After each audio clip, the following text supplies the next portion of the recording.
Voter তো তৃণমূলের voter তো এরা, বাংলাদেশের জঙ্গিরা তৃণমূলের ভোটার, পাকিস্তানের জঙ্গিও ভোটার। জাভেদ মুন্সি সে বিস্ফোরক বানায়, ও সব ধরেছে বাইরের পুলিশ, আসাম পুলিশ ধরেছে এদের, কাশ্মীর পুলিশ ধরেছে এদের। পুলিশ ব্যস্ত বিজেপি নেতাদের নামে মিথ্যা মামলা করে।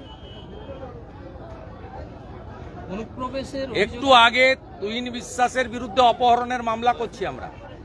চন্দন দাসকে অপহরণ করেছে উড়িষ্যা থেকে, উড়িষ্যা পুলিশ জানে না, অপহরণের মামলা করাচ্ছি। কত বড় মাতব্বর হয়েছে, সব জব্দ করে দেবো। এর আগেও আমাদের বহু লোককে এখানে নন্দীগ্রামে করেছে, 7 মাস 8 মাস ধরে জেল কাটিয়েছে। হ্যাঁ ঠিক আছে, এর আগে 15 দিন আগে মামলা মিথ্যা প্রমাণ হয়েছে, এটাও মিথ্যা প্রমাণ হবে, এটাও মিথ্যা প্রমাণ হবে। মমতা ব্যানার্জি এখানে হেরেছেন,